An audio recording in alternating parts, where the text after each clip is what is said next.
যে পানি 7 টাকা 8 টাকা পাইকারি মূল্য, এইটা 20 টাকায় বিক্রি হয়, অর্থাৎ 12 টাকা 13 টাকা প্রফিট করে। তো পানি হলো অন্য যে কোনো খাদ্যদ্রব্যের চেয়ে অত্যাবশ্যক একটা উপাদান, এবং এটা ধনী বা গরিব ভাগ করার সুযোগ নাই, এটা সবার প্রয়োজন। সেই পানিতে এই উচ্চ মুনাফা আমরা কোনোভাবেই মানতে পারি না।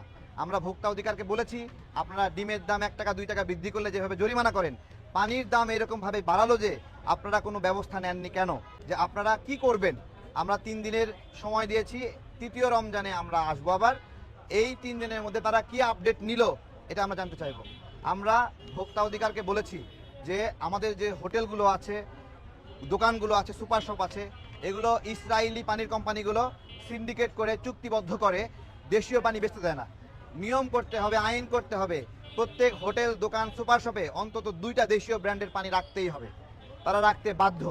এবং আমরা এও দেখেছি 20 টাকা যখন আধা লিটার পানির করলো, 15 টাকা যেই পানিগুলো ছিল সেগুলো দোকানদাররা রাখে না। তো এই ধরনের কার্যক্রম যারা করবে তাদের বিরুদ্ধে শাস্তিযোগ্য ব্যবস্থা নিতে হবে।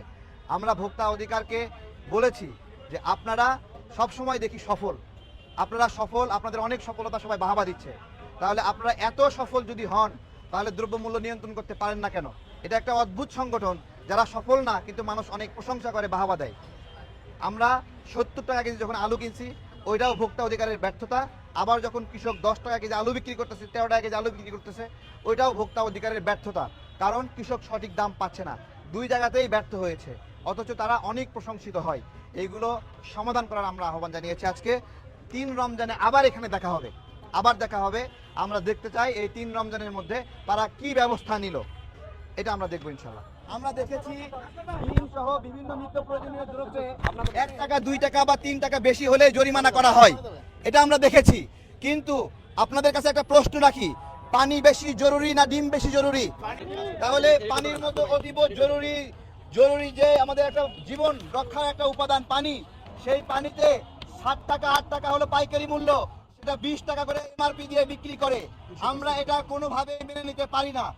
এইটা আমরা আরো জানি যে বিভিন্ন কোম্পানি 60 টাকা দিয়ে পানি দিতে পারে আধা লিটার পানি, কিছু কোম্পানি 13 টাকায় বিক্রি করে। আমার কথা, আপনি কি ম্যাটেরিয়ালের ভিতরে দিচ্ছেন? আমার তো কোনো ম্যাটেরিয়াল প্রয়োজন নাই, আমার ফ্রেশ বিশুদ্ধ পানি দরকার, আপনি আমাকে সেটা দিবেন। দাম কেন ভিন্ন রকম হবে?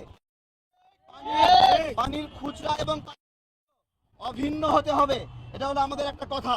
এবং আমরা আরেকটা বিষয় খেয়াল করতে চাই, সেটি হলো বিভিন্ন কোম্পানিতে পেপসি, কোক, এসব কোম্পানির ফ্রিজ দেওয়া আছে, এইখানে কোনো দেশীয় পণ্য বিক্রি করতে পারবে না বলে তারা চুক্তিবদ্ধ হয়। এই ধরনের দেশীয় পণ্যের বিরুদ্ধে কোনো চুক্তি কোনো কোম্পানি করতে পারবে না। দেশীয় পণ্যের বিরুদ্ধে এই ষড়যন্ত্র আমরা রুখে দেব। আমরা ভোক্তা অধিকারকে কয়েকটি বিষয় অবগত করতে এসেছি। তার মধ্যে 1 নম্বর বিষয় হলো এই 1.5 litre 2 litre half litre 1 litre যে 5 লিটার পানিগুলো রয়েছে কম দামে দিতে হবে, এগুলো।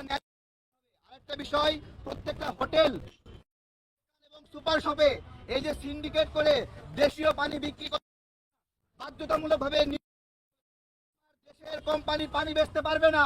ইসরায়েলের কোম্পানি এসে পানি বেচে সব টাকা নিয়ে যাবে। এই পানি তো ইসরায়েল থেকে নিয়ে আসে না, এই পানি তো আমেরিকা থেকে নিয়ে আসে না।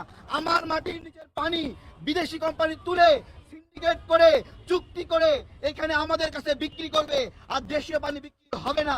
এইটা আমরা মানছি, এটা আমরা হতে দেব না। ভারত থেকে পেঁয়াজ না আসলে পেঁয়াজ 450 টাকা কেজি খেতে হবে। আজকে ভারত না, আমরা কিন্তু পেঁয়াজ ঠিকই 35 টাকায় খাচ্ছি। থেকে আলু আসছে না, আমরা 17 টাকা 16 টাকা কেজি আলু খাচ্ছি আমরা। সুতরাং এইগুলো খেয়াল করতে হবে। আমার দেশীয় পণ্য, সম্পদ, দেশের কৃষি রক্ষা করতে হবে। আমি জানি না ভোক্তা অধিকার ডিমের দাম 1 টাকা বৃদ্ধি হলে ছোট ছোট দোকানদারকে জরিমানা করেছে, বিভিন্ন সময় 2 টাকা হলে জরিমানা করেছে। তাদের চোখে কি পট্টি দিয়ে রেখেছিল? তারা কি দেখেনি 60 টাকার একটা পানি প্রয়োজনীয় পানি? পানি কি কোনো বড় লোকের উপাদান? বলেন বলেন, গরিব মধ্যবিত্ত কার না পানি? আমরা চাই 3 রমজানের মধ্যে সমাধান হবে। আমরা তৃতীয় রমজানে আবার এখানে এসে ভোক্তা অধিকারের সামনে দাঁড়াবো, তাদের কাছ থেকে আপডেট নেব এই 3 দিনের মধ্যে তারা কি কি ব্যবস্থা নিল। আমরা এখন তাদের কাছে যাব, একটা কপি দিয়েছি ডিজি বরাবর, তাদের কাছ থেকে রিসিভ কপি নেব। সাংবাদিক ভাইদেরকে ধন্যবাদ। আমাদের এই বিষয়টা আমরা চাই, পানিটা আমরা সস্তায় খাই, এবং পানি যদি আমরা সস্তায় না পাই, বিশুদ্ধ পানি যে অধিকার, পানি শূন্যতা, এটাতে কিন্তু খেয়াল রাখতে হবে। ধন্যবাদ সবাইকে।